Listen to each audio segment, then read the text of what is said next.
আজি আপোনালোকক শুনাবলৈ গৈ আছোঁ মোৰ স্বৰচিত প্ৰবন্ধ মই ভৰতমুনিয়ে কৈছোঁ।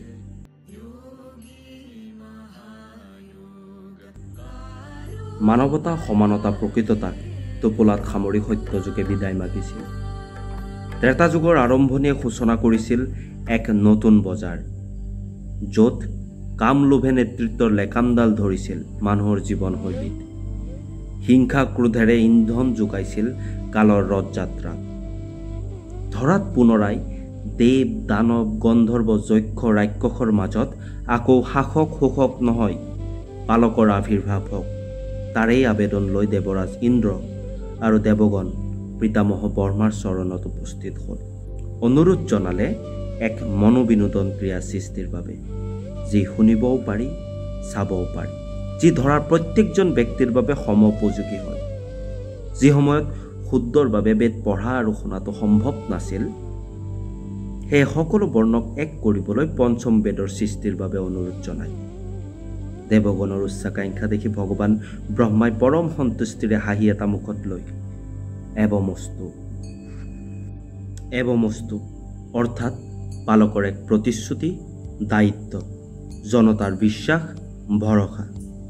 হে ভগৱান ব্ৰহ্মাই স্থিৰ কৰিলে পুনৰাই এক ইতিহাস ৰচাৰ, যি ৰচনাই ধৰ্ম অৰ্থক একেলগে সামৰি ল'ব, যি ৰচনাই যশ প্ৰদান, উপদেশ, ভৱিষ্যত ধৰাৰ সংকেত, সকলো দিশৰ পথ প্ৰদৰ্শক হ'ব, যি ৰচনাই সৰ্বশাখাৰে শাস্ত্ৰক সামৰি ল'ব, অৰ্থৰে পৰিপূৰ্ণ আৰু চৌষষ্ঠি কলাকে একেলগে প্ৰদৰ্শিত কৰিব।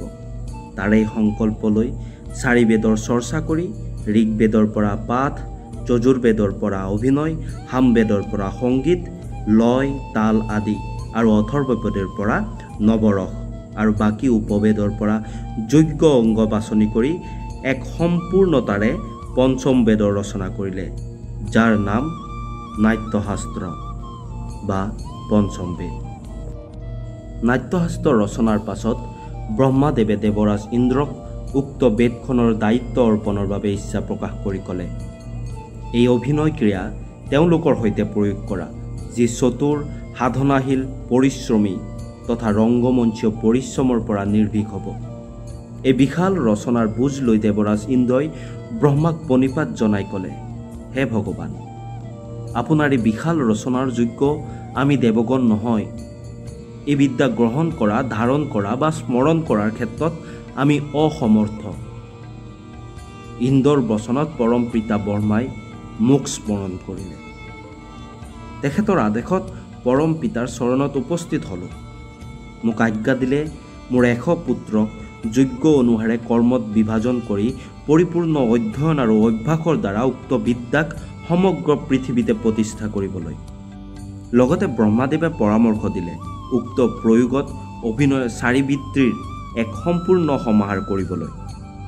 সেয়ে কেইচিকি বৃত্তিৰ স্থাপনৰ বাবে নাটকৰ প্ৰয়োজনীয় অংশত নৃত্য, গান, শৃংগাৰ ৰসৰ উৎপন্নৰ বাবে পৰম পিতা ব্ৰহ্মাই ৰসেৰে পৰিপূৰ্ণ 40 গৰাকী অপ্সৰা প্ৰদান কৰে। তাৰোপৰি ব্ৰহ্মাদেৱে স্বাতি মুনিৰ শিষ্য সহিতে বাদ্যযন্ত্ৰ বজাবৰ বাবে আৰু নাৰদ গন্ধৰ্ব আদিক সংগীতত সহযোগ কৰিবলৈ পৰামৰ্শ দিয়ে। এইদৰে ব্ৰহ্মাদেৱৰ আশীষত মোৰ 100 পুত্ৰ, 40 অপ্সৰা, স্বাতি মুনি, তেওঁৰ শিষ্য আৰু নাৰদ গন্ধৰ্ব চেষ্টাৰে বেদ, বেদাংগ, পুৰাণ আদিৰ পৰা সৃজনশীল এক কাহিনীৰে নাটকখনৰ আকাৰ দিয়ে, যি নাটকখনৰ নাম আছিল দৈত্য দানৱ নাশনে, দৈত্য দানৱৰ নাশ, দৈত্য দানৱ নাশনে। উক্ত নাটকখনৰ আখৰা সম্পূৰ্ণতাৰ দিশে আগবাঢ়ি আছিল। সেয়ে প্ৰদৰ্শনৰ বাবে এক দিন ধাৰ্য কৰিবলৈ পুনৰাই মই ব্ৰহ্মাদেৱৰ চৰণত উপস্থিত হ'লোঁ। তেখেতক নাটকৰ সমগ্ৰ বিৱৰণ দিয়াৰ পাছত মই যোৱাৰ উদ্দেশ্য জনাৰ পাছত ব্ৰহ্মাদেৱে মোক ক'লে, উক্ত নাটকখন খেলিবৰ বাবে সন্মুখত এক বিশেষ দিন আহিছে, এক বৃহৎ মহোৎসৱ, সেয়া ভোজ মহোৎসৱ। উক্ত দিনতেই ব্ৰহ্মাদেৱে নতুন সৃষ্টিৰ শুভাৰম্ভণিৰ বাবে মোক পৰামৰ্শ প্ৰদান কৰিলে। ভোজ মহোৎসৱৰ উক্ত দিনটোৰ উদয় হ'ল, যিটো দিনত ধৰাত এক নতুন খেলা আৰম্ভণি হ'বলৈ গৈ আছিল। সকলো দেৱ দানৱ ইচ্ছুকভাৱে গোট খাইছিল নাটকখন চাম বুলি। পোন প্ৰথমে দেৱ দেৱীক স্মৰণ কৰি তেওঁলোকৰ আশীৰ্বাদ স্বৰূপে নান্দি পাছ কৰা হ'ল। তাৰ পাছতেই দেৱতাসকলে দানৱক পৰাজয় কৰি বিজয় হোৱা নাটকখনৰ আৰম্ভণি কৰা হ'ল। নাটকখনৰ আৰম্ভণি চাই দেৱ দেৱীসকলো প্ৰসন্ন হৈ ইন্দ্ৰদেৱে তেখেতৰ শুভ ধ্বজখন প্ৰদান কৰে। ব্ৰহ্মাদেৱে দণ্ডকাচ, বৰুণদেৱে বেৰ, সূৰ্যই চালি, শিৱই সিদ্ধি, বায়ুই পাশী, বিষ্ণুই সিংহাসন, কুবেৰে মুকুট আৰু সৰস্বতীয়ে শুনা কোৱা স্মৰণ কৰা বিদ্যা প্ৰদান কৰে। তাৰোপৰি বহুত দেৱ দেৱীয়ে নিজৰ অংগৰ বিশেষ বিশেষ অংশ প্ৰদান কৰে, যেনে গুণ, ৰস, বল, ৰূপ, ক্ৰিয়া, আ অলংকাৰ আদি। কিন্তু উক্ত নাটকখনৰ আৰম্ভণিতেই দৈত্যসকল ক্ষোভিত হৈ পৰে। দৈত্যৰ নেতা বিৰূপাক্ষই অন্য দৈত্যসকলক উচতাই সেই স্থান পৰিত্যাগ কৰিবলৈ আহ্বান জনায় আৰু দৈত্যসকলে মায়াৰ চলেৰে অভিনয়ত বিভিন্ন প্ৰকাৰে বাধাৰ সৃষ্টি কৰে, যেনে নৃত্যত, বচনত তথা স্মৃতিশক্তিত বাধা। দেৱৰাজ ইন্দ্ৰই উক্ত বিজুতিৰ ভাও পাই ধ্যানমগ্ন হৈ কেউ দিশে চায় আৰু সকলো ঘটনাৰ বুজ লৈ ক্ৰোধিত হৈ পৰে। শীঘ্ৰেই থিয় দি তেখেতৰ দৈব্য ধ্বজখন হাতত তুলি লয় আৰু ৰংগপীঠত সেই ধ্বজৰ স্থাপন কৰি দি দৈত্য ৰাক্ষসকলৰ মায়াজাল উফৰাই থিতাতেই জৰ্জৰিত কৰি বা জঠৰ কৰি দিয়ে। আৰু তেতিয়াৰে পৰা উক্ত পতাকাখন নাটকৰ আৰম্ভণিৰ আগতে মঞ্চত স্থাপিত কৰা হয়, যাতে দুষ্টৰ নজৰৰ পৰা ৰক্ষা পৰে। আৰু সেই ধ্বজ বা পতাকাখনৰ নাম হ'লগৈ জৰ্জৰ ধ্বজ।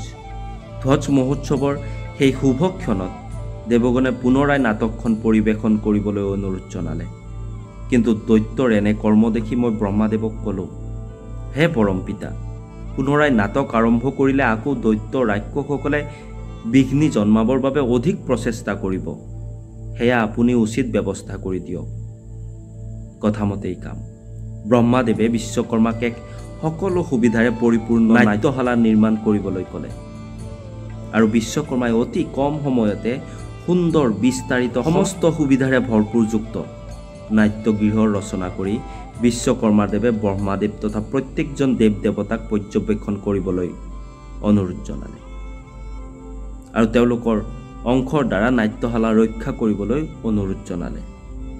সেই নাট্যমণ্ডপটোক ৰক্ষা কৰিবৰ বাবে চন্দ্ৰমাক নিযুক্তি কৰিলে, চাৰিদিশৰ ৰক্ষাৰ বাবে লোকপালক, কোণৰ ৰক্ষাৰ বাবে মৰুন্দনু, নৈপথ্য ভূমি ৰক্ষাৰ বাবে মিত্ৰক, আকাশ বা খালী ঠাই ৰক্ষাৰ বাবে বৰুণক, বিদিকা বা ৰংগভূমি ৰক্ষাৰ বাবে অগ্নি তথা বাদ্যৰ ৰক্ষাৰ বাবে প্ৰত্যেকজন দেৱ দেৱতাক নিযুক্তি কৰা হ'ল। এইদৰে ৰংগভূমিৰ প্ৰত্যেক অংশতে একোজন ৰক্ষক নিযুক্ত কৰা হ'ল আৰু দুৱাৰপাল হিচাপে নিয়তি আৰু মৃত্যুক দায়িত্ব দিয়া হ'ল।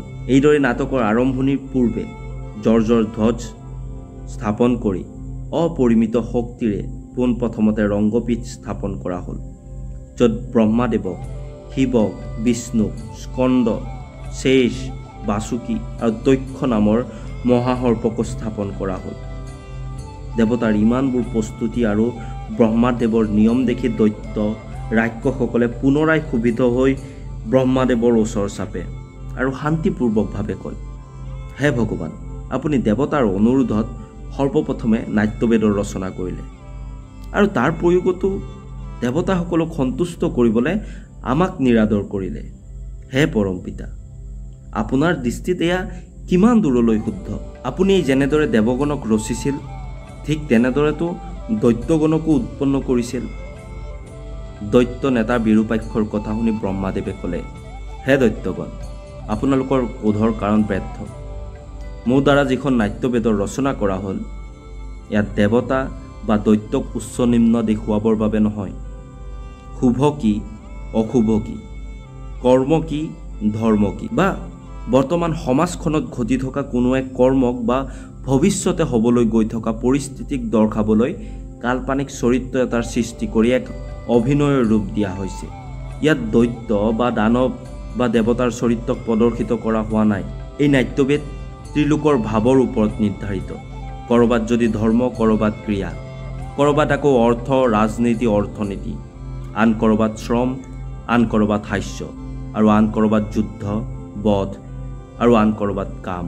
এই নাট্যবিধ এনে এক শাস্ত্ৰ য'ত ধৰ্মপৰায়ণ লোকে ধৰ্ম, কাম প্ৰয়োজনীয়তাৰ প্ৰবৃত্তি, দুৰ্নীতিগ্ৰস্ত লোকৰ বাবে উচিত দণ্ড ব্যৱস্থা, মদমত্ত ব্যক্তিৰ বাবে দমনৰ ব্যৱস্থা, নিজক নিৰৰ্থক সমাজৰ চকুত হাৰি ৰোৱা ব্যক্তিজনৰ বাবে বীৰ এজনৰ উৎপত্তি কৰা, অবোধজনৰ বাবে বিশেষ জ্ঞান প্ৰদান কৰা, বিদ্যানৰ জ্ঞান বৃদ্ধি কৰা আৰু সকলো জ্ঞানকে সামৰি লয়। এই শাস্ত্ৰই অনেক প্ৰকাৰৰ ভাৱক সমন্বিত কৰে। বিভিন্ন অৰ্থ ব্যৱস্থা, লোক ব্যৱহাৰৰ অনুকৰণ, উপদেশ, হিতোপদেশ সামৰি লয়। এইদৰে ব্ৰহ্মাদেৱে নাট্যশাস্ত্ৰৰ প্ৰতিটো দিশৰ বিষয়ে বহলাই কয় আৰু দেৱগণকো বিভিন্ন উপদেশ দিয়ে আৰু নাট্য আৰম্ভণিৰ পূজন সম্পৰ্কে কয়। আৰু সেই মৰ্মেই মোক পুনৰাই সম্পূৰ্ণ পূজন পদ্ধতিৰে নাটকখন খেলিবলৈ পৰামৰ্শ দিয়ে। দৈত্য দানৱ নাশনে। ধন্যবাদ।